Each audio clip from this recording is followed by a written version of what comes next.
Salmos, o quarto, o Salmo 3. Mês passado nós tivemos, que era o mês da família, mês do lar. Então, retomando no Salmo 3, como foi lido já esta noite. E se você observar na sua Bíblia, todo salmo, ou a maioria deles, a maioria dos salmos, eles têm uma introdução que faz parte do salmo.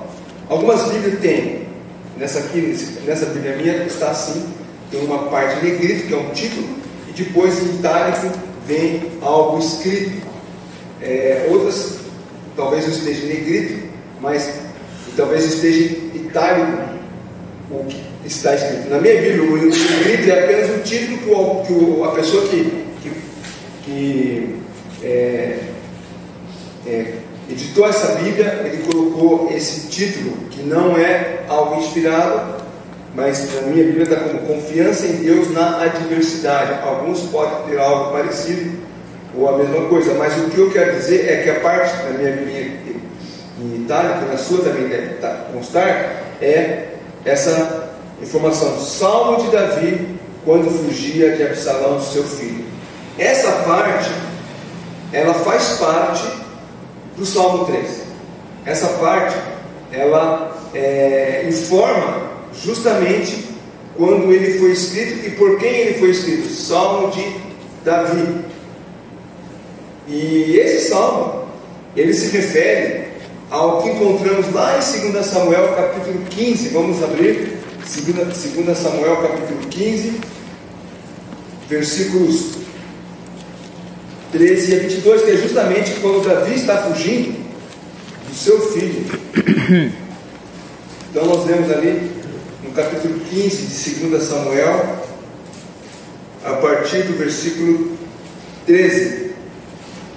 Então veio um mensageiro a Davi dizendo: todo o povo de Israel segue decididamente a Absalão.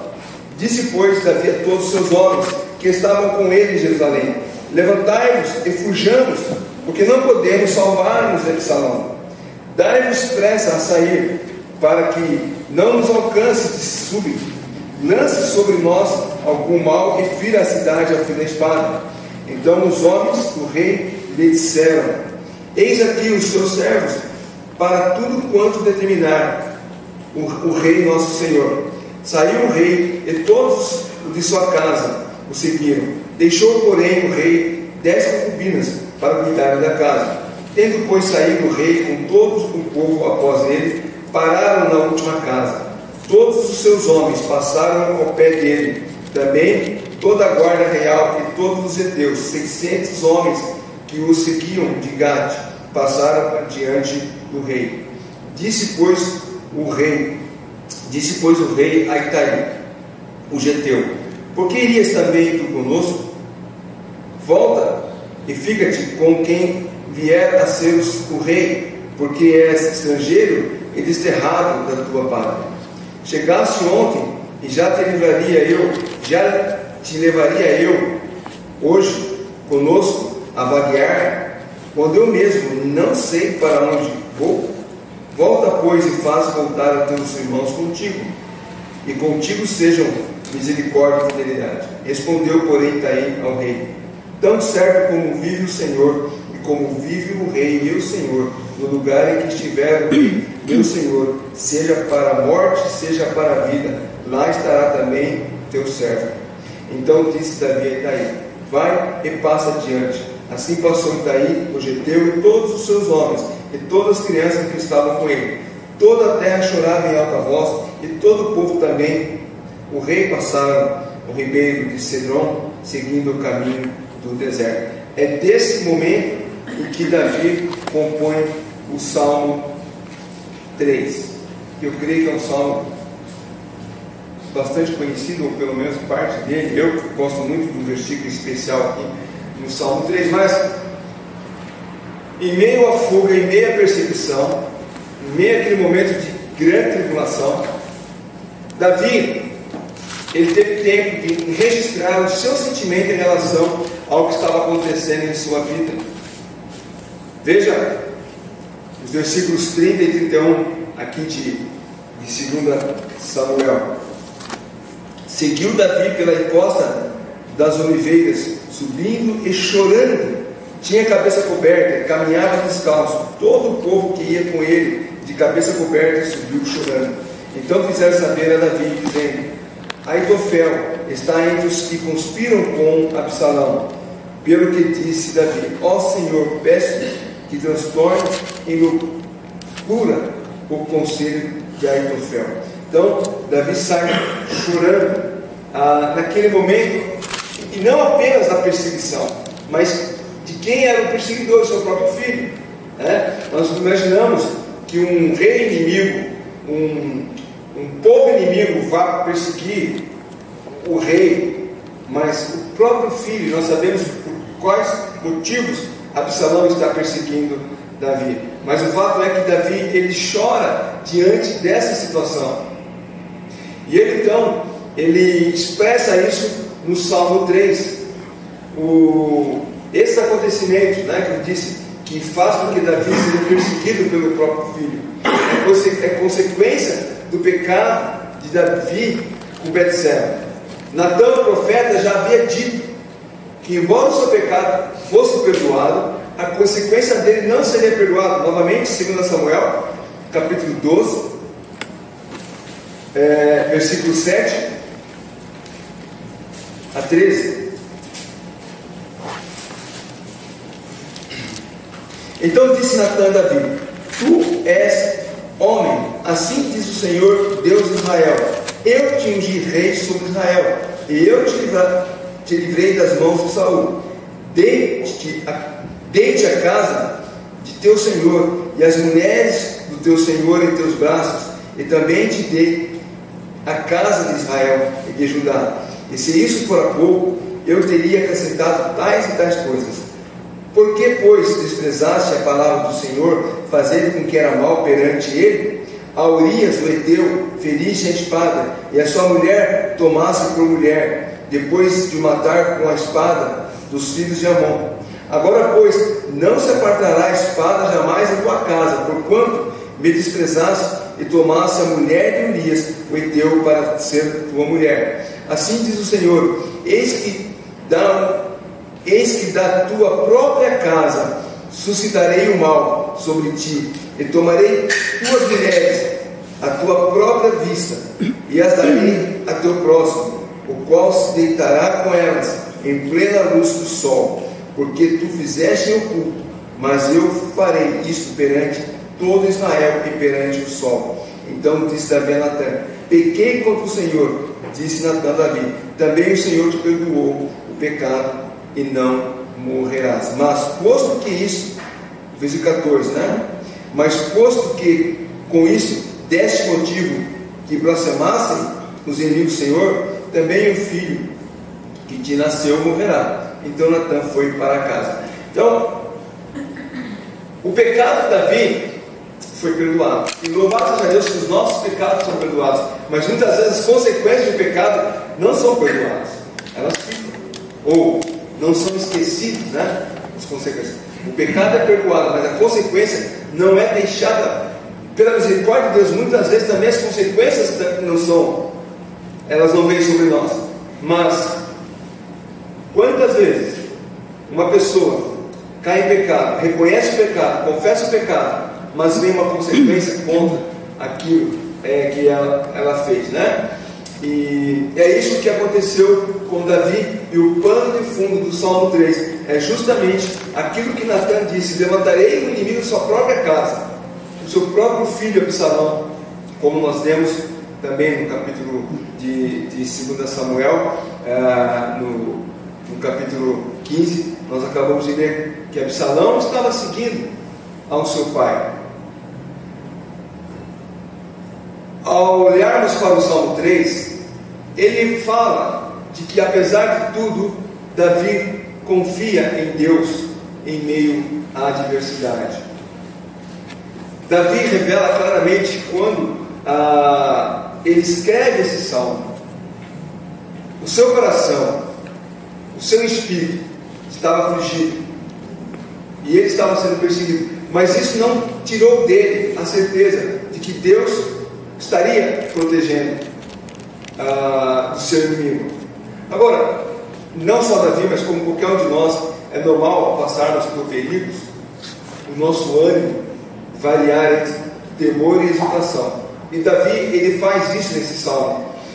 Quando passa por essa experiência, ele vai do desespero nos primeiros versículos a um espírito mais tranquilo de confiança em Deus nos últimos versículos. Ele passa a descansar em Deus nos últimos versículos. Nós, quando estamos passando por uma provação, por uma dificuldade, muitas vezes o desespero, o medo bate em nosso coração. Mas quando começamos a meditar nas promessas de Deus, vem o alívio, vem a segurança de que Deus está conosco. E Davi começa o salmo falando justamente sobre esse grande perigo. Senhor, como tem crescido o número dos meus adversários, são numerosos os que se levantam contra mim. Senhor, são grandes os meus inimigos. Olhar o número daqueles que perseguem Davi leva ele a ter esse momento de preocupação, de medo. O rei que derrotou Golias, o rei que venceu os moabitas, venceu os filisteus, os arameus e tantos outros inimigos, ele se enche de terror nesse momento. O que ele sozinho poderá fazer contra tantos adversários? E mais do que isso, nós sabemos pela história que quando Absalão morre, ele chora penosamente pela morte do filho. Uma coisa é você lutar contra um inimigo, mesmo talvez sendo o seu exército sendo menor, mas você ter uma boa estratégia, como muitas vezes aconteceu, vencer a batalha. Mas outra coisa é você lutar contra o inimigo sabendo que o seu inimigo está sendo comandado pelo seu próprio filho, e para vencer o seu inimigo você vai ter que matar o seu próprio filho. E Davi foge então naquele momento. E mais do que isso, ao fugir, e Natan fala para ele isso, que ele blasfemou contra Deus, e ao fugir, Davi está dizendo: olha, são grandes os meus inimigos, são numerosos, e eles zombam de mim, dizendo: não há Deus para salvá-lo. Ou olha para Davi e diz: mas nem Deus vai salvar esse rapaz, nem Deus vai salvar mais Davi.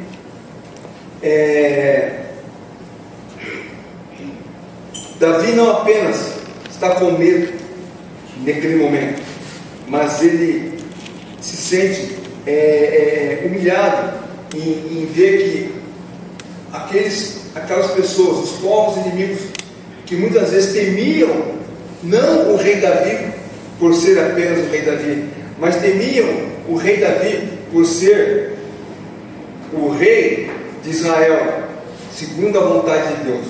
Quem poderia ir contra o rei que foi levantado por Deus? Mas naquele momento Davi ele é tão desprezado, que os inimigos dizem: mas nem Deus pode salvá-lo nesse momento. Eu não sei se na sua Bíblia o versículo 2 termina com a palavra Selá.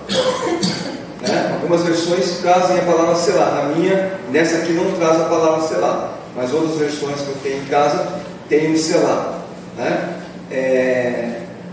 Uma vez uma pessoa dando uma explicação, não é que Davi nessa hora selou o cavalo e fugiu, não tem nada a ver.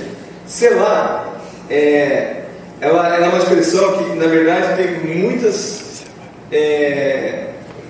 várias explicações a respeito. Nesse salmo, ela aparece 71 vezes nos salmos, ou seja, 71 salmos, não 71 vezes, parece mais, mas 71 salmos trazem a expressão de Selá. No Salmo 3, ele aparece no versículo 2, 4 e 8. Se você tiver a tua Bíblia, isso aí, a palavra Selá. E as explicações a respeito dessa palavra são várias. Não há um consenso. Eu pesquisei até hebraístas e até estudiosos da língua original, até mesmo quem é de Israel, para falar a respeito, e todos eles trazem as mesmas informações praticamente. Ninguém fecha com Selá significa isso. Mas Selá pode ser uma indicação para identificar as vozes ou o acompanhamento musical. Lembre-se, os salmos são cantados, nós lemos ele, mas o judeu, ele não canta. Lembra, no primeiro salmo nós colocamos aqui, né? Ele não lê, né? Nós que lemos. Os judeus, eles cantam o salmo. E se você tiver curiosidade, coloca lá no YouTube salmos cantados pelos judeus.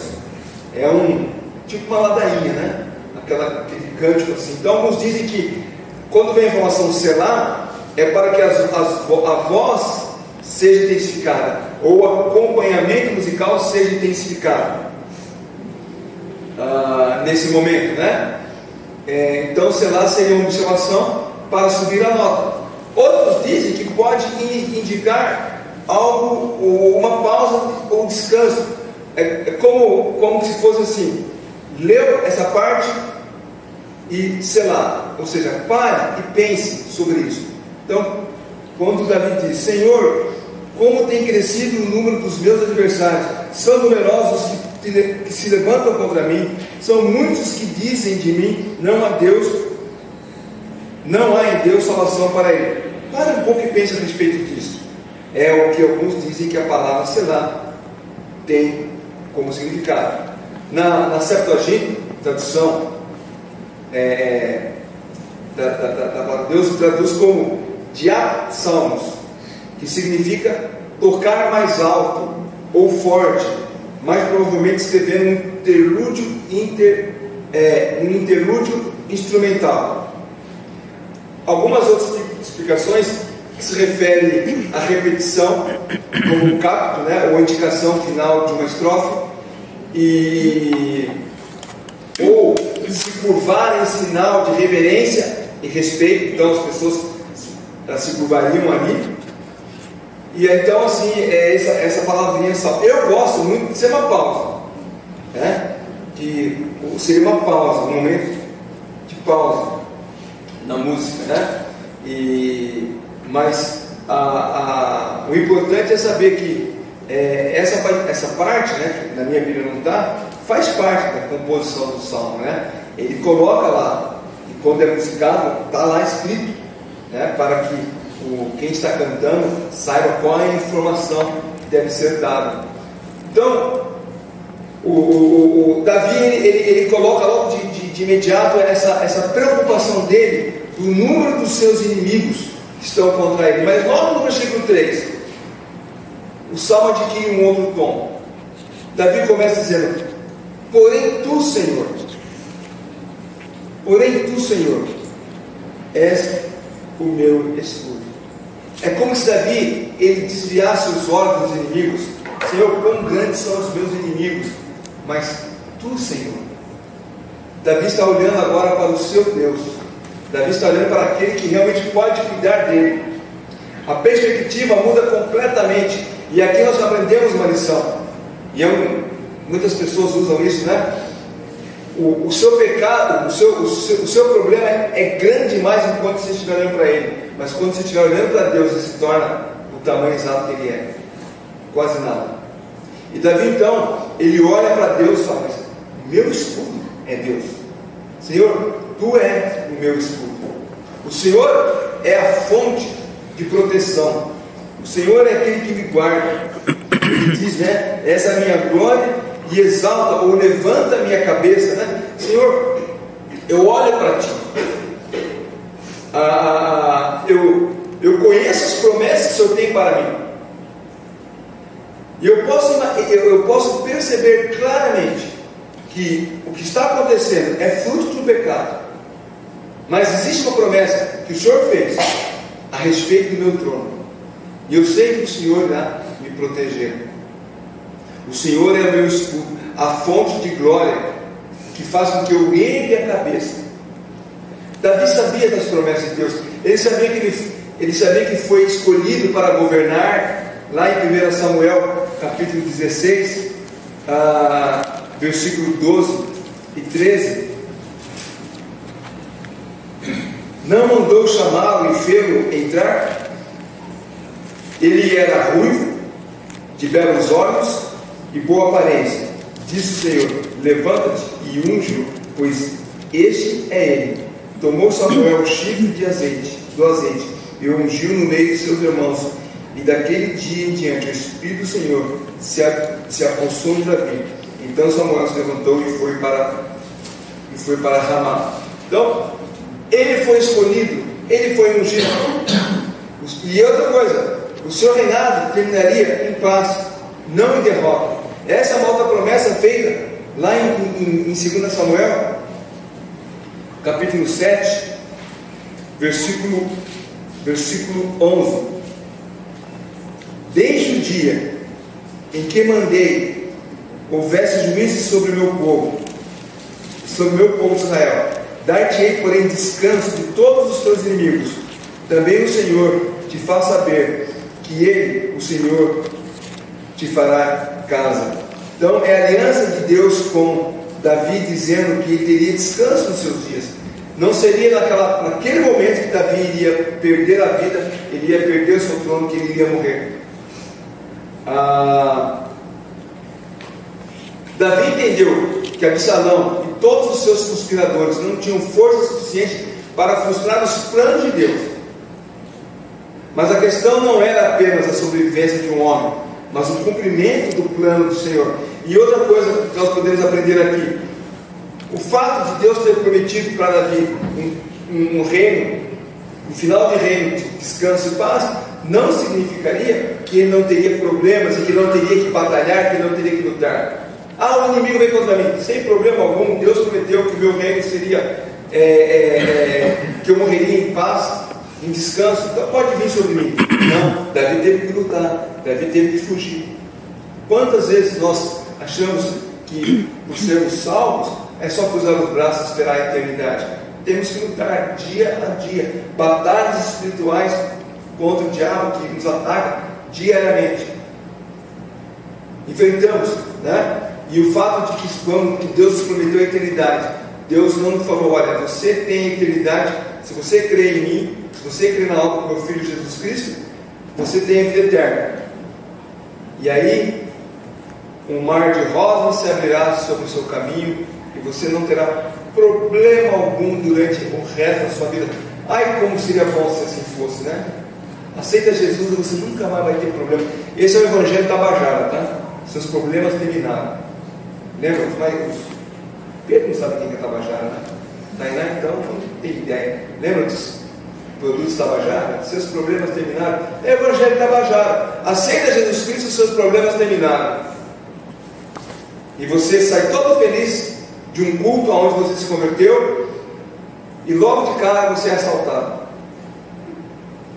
Chega no serviço, perde o emprego. Quantos passam por isso? O carro foi roubado. Aceitei Jesus, maravilha de Deus. Agora os problemas acabaram, não vou ter mais nenhuma dor de cabeça. Você aciona o controle do remoto do teu carro e você não acha. Acho que eu deixei na outra rua. Quem já teve carro roubado de uma vaga já passou por isso, né? Eu já passei por isso. Acho que eu deixei na rua. E o carro tinha sido roubado. Na verdade foi a Kombi da igreja que roubaram. Eu fui buscar ela e cadê a Kombi? Não, acho que eu deixei em outro lugar. Tinham roubado. Acontece. O fato de você receber Cristo como Salvador não tira os problemas do dia a dia. O fato de Deus ter prometido a Davi que ele seria rei, que o seu reinado terminaria em paz, não tirou dele os problemas, inclusive a perseguição do próprio filho, que é consequência do pecado dele no passado. Mas Davi tinha uma convicção: o Senhor é o seu escudo. Como escudo, o Senhor o protege de todos os ataques dos inimigos. Como sua glória, conforme Davi fala aqui no versículo 3, Deus lhe confere honra, dignidade, justiça, em lugar de vergonha, calúnia e opróbrio lançado contra ele. Quando no versículo 2 fala assim: os meus inimigos dizem, não há em Deus salvação para ele. Isso aqui é um motivo de vergonha, de desonra. Mas Davi fala: não, o meu Deus é o meu escudo e a minha glória. Tanto é que até hoje, qualquer um que conhece um pouco de geografia ou história, de mapas e bandeiras, olha a bandeira de Israel e fala: o que é aquela estrela? A estrela de Davi. Todos entram na estrela de Davi. Até o mais o que não conhece a palavra de Deus, né? A pessoa que não tem contato com a Bíblia, olha a bandeira de Israel. Quem que é a estrela de Davi? Quem foi Davi? Um dos reis de Israel, um dos maiores reis de Israel. E aí então a dignidade, a honra, ela é preservada. A calúnia, a vergonha é lançada fora. Ao levantar a cabeça, o servo do Senhor Davi se anima e se exalta. Não, eu estou sendo perseguido, eu vou fugir, mas Deus é meu escudo, Deus é minha glória. Levantemos a cabeça e saímos, chorando, como nós vimos lá no texto de Samuel, mas confiante em Deus. Muitas vezes vamos chorar no meio do percurso, mas nós devemos confiar em Deus. Não é fácil. Ninguém diz: ai Senhor, eu estou cheio de problema, mas o Senhor é Deus, está me protegendo. Não, você chora, você passa a noite em claro, cabelo arrepia. Eu sempre uso essa figura, né? Uma má notícia nos faz o cabelo arrepiar, mas quando vem as promessas de Deus, o cabelo se acende, você fica tranquilo. Mas o processo muitas vezes nos traz angústia, mas podemos confiar no Senhor, como Davi pôde confiar no Senhor naquele momento, como seu escudo, como a sua glória. O verso 4 é um encorajamento por essa reflexão, quando ele diz: com a minha voz clamo ao Senhor, e Ele no seu santo monte me responde. Davi está dizendo que, olha, eu me dirijo ao Senhor em oração, e o Senhor recebe no seu santo monte, no seu santo trono, a minha oração. No mesmo instante. Isso é a garantia de que a minha voz está sendo ouvida pelo meu Deus. É imediato. Davi já tinha WhatsApp com Deus naquela época. Até é mais rápido o WhatsApp, né? Às vezes você manda o WhatsApp para uma pessoa e fica lá o negocinho preto, né? A pessoa não deu ainda. Só quando, às vezes, quando você manda, a pessoa já lê na hora, né? Se ela está online, funcionando na hora, lê. Mas Davi está dizendo que com a minha voz clamo ao Senhor, e do seu santo monte me responde. Mas nem sempre responde do jeito que eu quero, que é um outro engodo, né? Deus fará tudo o que você pedir. Às vezes Deus fala: não, eu não quero isso para você, ou não é o momento e você vai ter que aguardar. Então Davi, ele se dirige ao Senhor em oração, tem a convicção de que Deus ouve. O fato de Deus ouvir a oração, ou como ele diz, né, Deus responde o seu santo monte, ou seja, o local do seu templo, né, em Jerusalém, onde habitava no meio do seu povo, Deus habitava no meio do seu povo, mostra que Deus não abandona os seus filhos. Isso nos anima a saber que podemos buscar o Senhor a qualquer momento do dia. Mas é meia-noite, eu estou angustiado, o coração está angustiado. Mas é meia-noite, Deus não deve estar... Deus deve estar dormindo, ou deve estar dormindo no Japão, que lá é meio-dia. Deus não vai me atender. Não, a qualquer momento do dia, da hora, nós podemos clamar ao Senhor, podemos buscá-lo a qualquer momento. Davi sabia disso. Ele poderia clamar ao Senhor e sabia que Deus viria ao seu socorro. Lá no Salmo 46, versículo 1 a 3, nós vamos ver esse Salmo 46 daqui uns 3, 4 anos mais, né? Talvez daqui uns 5 anos a gente vê esse Salmo 46. Então eu vou falar agora sem esquecer, depois nós vamos voltar aí. Mas o versículo 1 a 3 do Salmo 46 diz: Deus é o nosso refúgio e fortaleza, socorro bem presente nas tribulações. Portanto não temeremos, ainda que a terra se transtorne e os montes se abalem no seio dos mares, ainda que as águas tumultuem e espumejem, e na sua fúria os montes se estremeçam. Apesar de tudo isso, Deus é o nosso refúgio e fortaleza. Deus é socorro bem presente nas tribulações. Davi sabia disso. O crente pode estar ciente disso. Podemos clamar por Deus, e Ele virá em nosso auxílio. Agora, de novo, nós não podemos ser enganados achando que Deus é o gênio da lâmpada, né? É só você clamar que Deus vai falar para você: pede e eu te darei o que você está pedindo. Ele virá em nosso auxílio, mas não fará aquilo que nós desejamos. Nem sempre é isso que vai acontecer, né?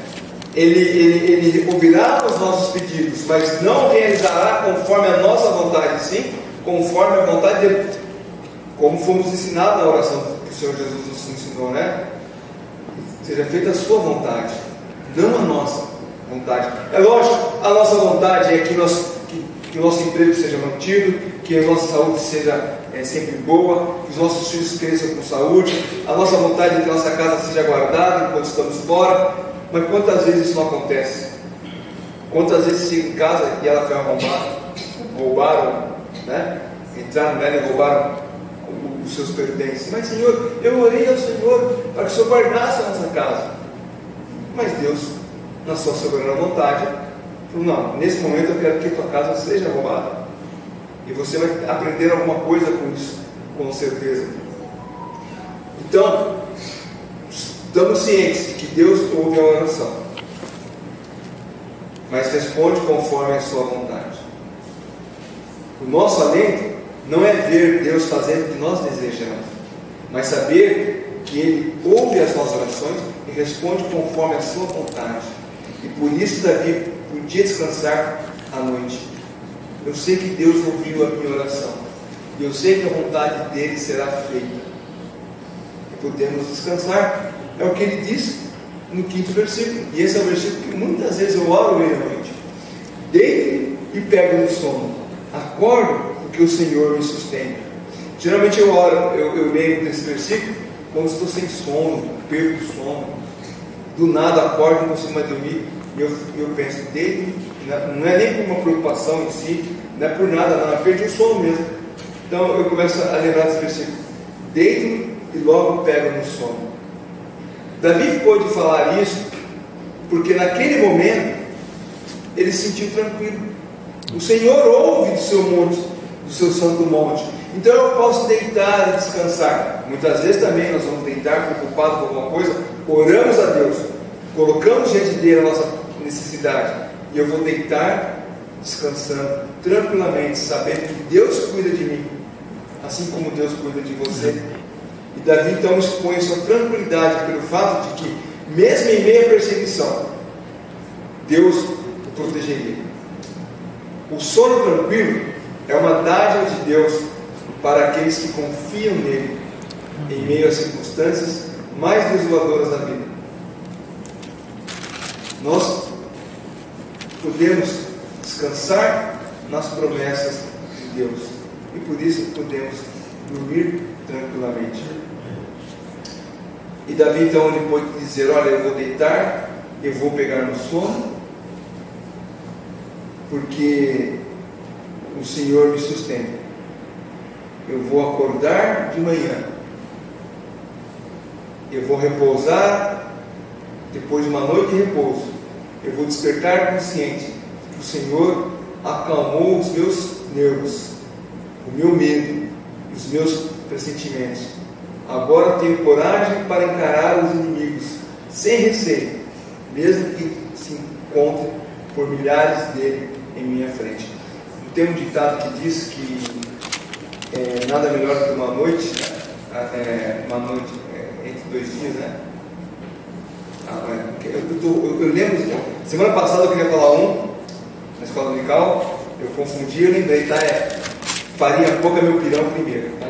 A Isabel falou: nunca ouvi esse ditado.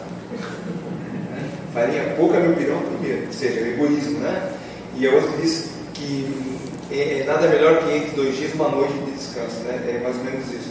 Davi pode falar: olha, agora descansei tranquilamente, e no versículo 6 ele vai poder dizer: não tenho medo de milhares. Não é, mas aquele que começa falando no Salmo: Senhor, tem crescido o número dos meus inimigos, são numerosos que se levantam contra mim.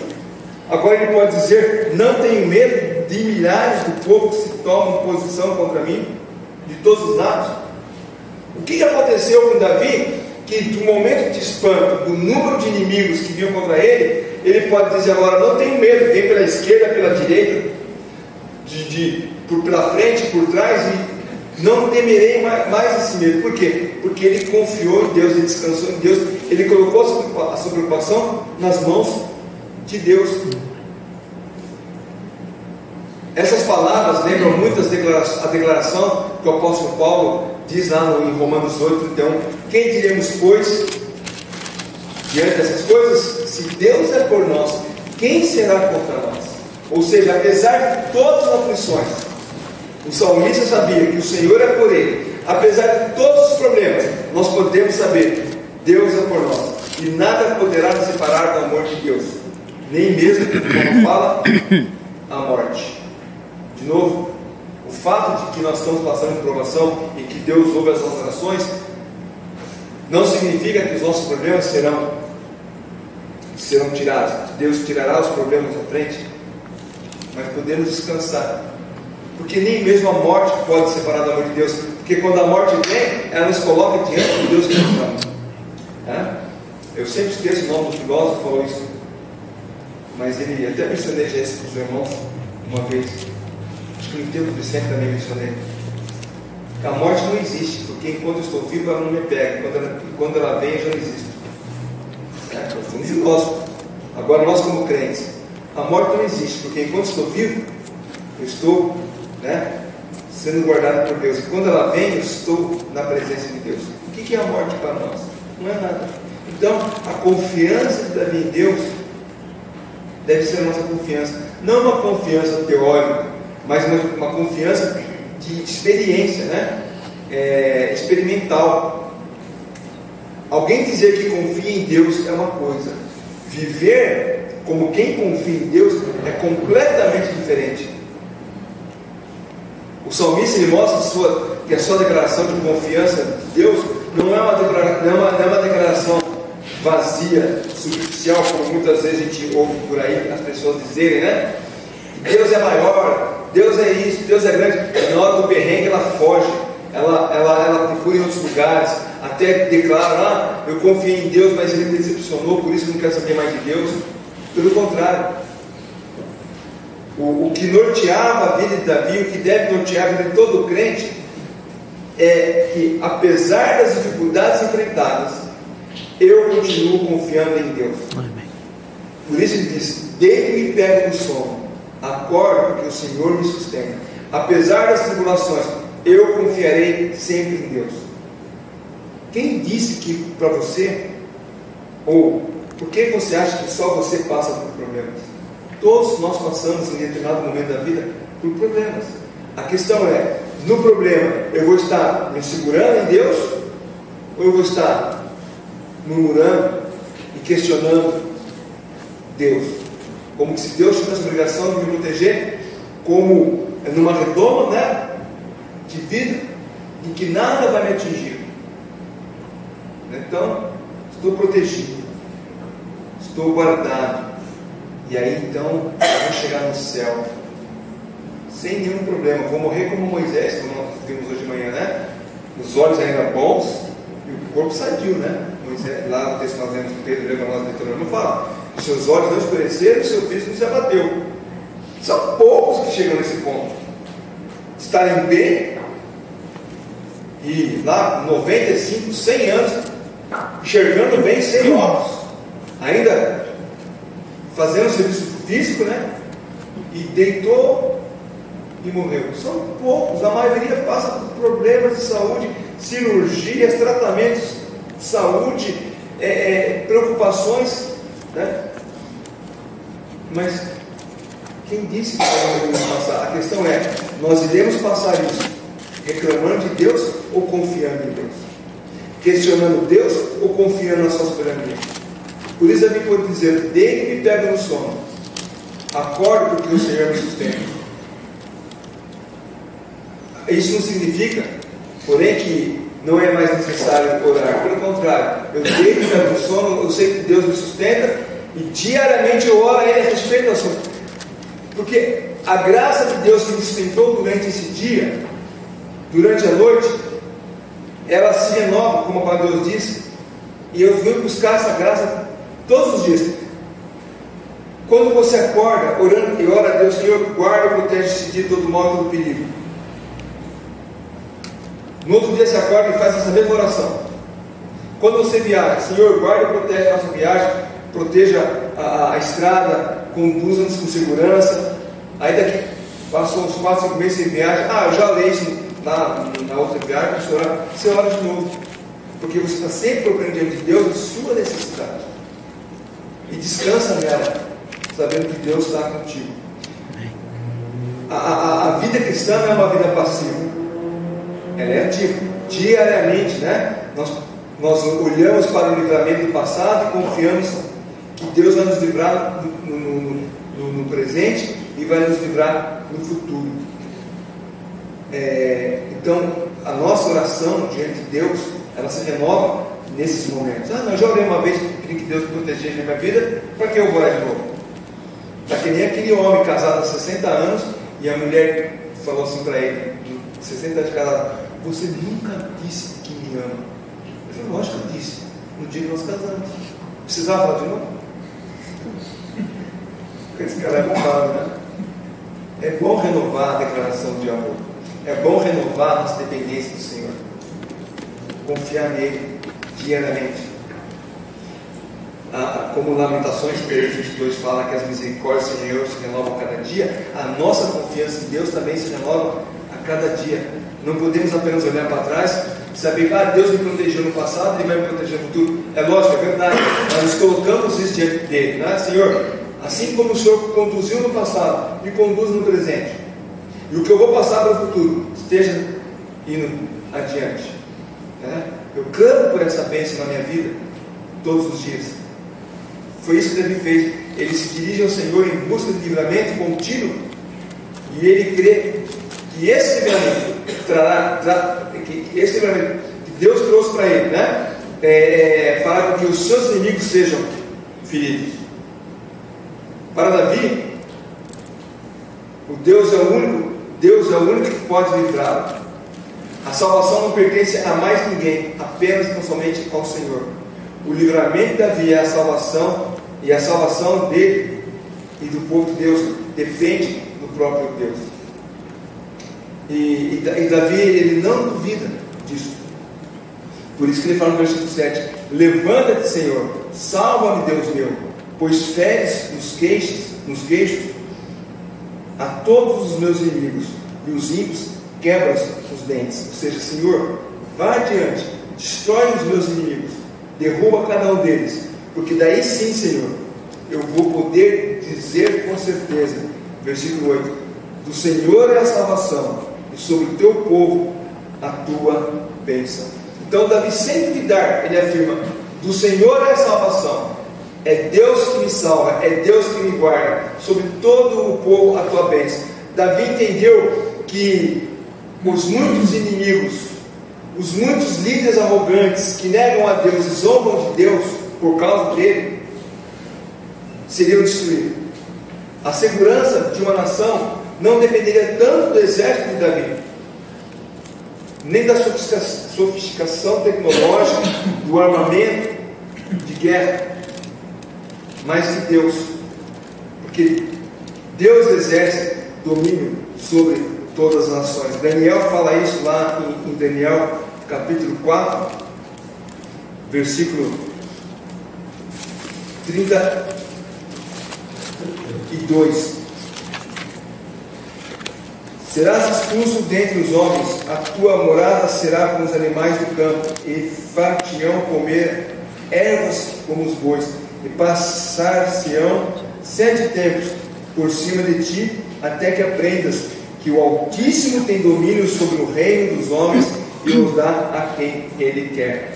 Deus é que controla os governantes desse mundo. Você acha que tem pessoas aí que são donos da verdade e fazem o que bem entender? Deus controla eles.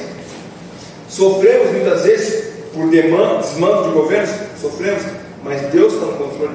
Cada uma dessas pessoas, eles irão prestar contas diante de Deus dos seus atos. Jamais devemos esquecer do princípio por Deus determinado, que Deus controla a todos os governantes de todas as nações. Conforme Provérbios 14:34 diz, a justiça exalta as nações, mas o pecado é a opróbrio dos povos. Deus está no controle de todas as coisas. Por isso Davi pôde descansar e saber: Deus conduzirá a minha salvação. Deus controla e o meu povo será salvo. A bênção virá de Deus. Mesmo cercado por inimigos, Davi achou. Mesmo cercado por inimigos, Davi achou consolação. É só falar consolação mesmo, diga consolação. Então, mesmo cercado por inimigos, Davi achou consolação no único verdadeiro Salvador, o seu Deus. Nós, mesmo cercados de problemas e tribulações, nós podemos descansar e confiar no único que pode trazer segurança: Deus. Talvez você não esteja fugindo de um inimigo real, mas quantos problemas, quantas provações nos perseguem dia a dia? Deitamos à noite e, ao invés de pegar logo no sono, nós lutamos contra os nossos pensamentos. Viramos do lado, né? Sabe, você está deitado, vira do lado, vem dívidas. Viramos a cabeça do outro lado, saúde. Viramos a cabeça, né? Daí você vira a cabeça do travesseiro, né? Põe o nariz no travesseiro, vem uma outra preocupação. Você já passou por isso? Né? Levanta nesse momento e fala: Senhor, eu entrego todas as minhas tribulações, todas as minhas preocupações diante de Ti. Eu quero deitar e logo pegar no sono, sabendo que o Senhor cuida de mim. Davi pôde fazer isso, né?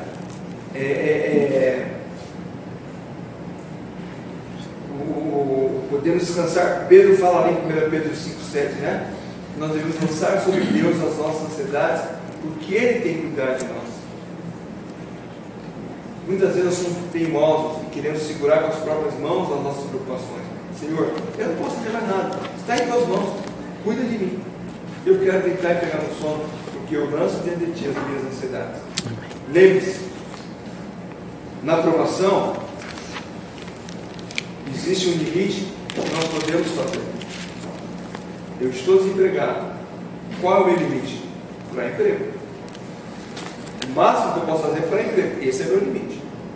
Daqui para frente depende de Deus. Eu estou enfermo. Qual é o meu limite? Buscar um tratamento. O resto depende de Deus. Então, na provação, há um limite do que podemos fazer. Davi, ao ser perseguido por seu filho, só podia fazer uma coisa: fugir. Mais do que isso, ele não podia fazer. Apenas orar e descansar no Senhor. E eu espero que esse Salmo 3 possa nos trazer, né, essa convicção de nos levar a descansar e confiar mais no Senhor. E ao chegar em casa, antes de mim, ore a Deus, e logo pegará o sono. Esse é um salmo que começa com uma grande preocupação do rei Davi, mas termina com uma grande segurança. O Senhor é a salvação. O meu inimigo cresce. Senhor, como tem crescido o número dos meus inimigos? São numerosos. Mas Davi termina dizendo: do Senhor é a minha salvação. Como querendo dizer o seguinte: os meus inimigos são grandes, mas o Senhor é maior do que eles. Nós possamos aprender essa lição, descansar no nosso Deus, que é o nosso escudo e a nossa salvação. Amém? Amém.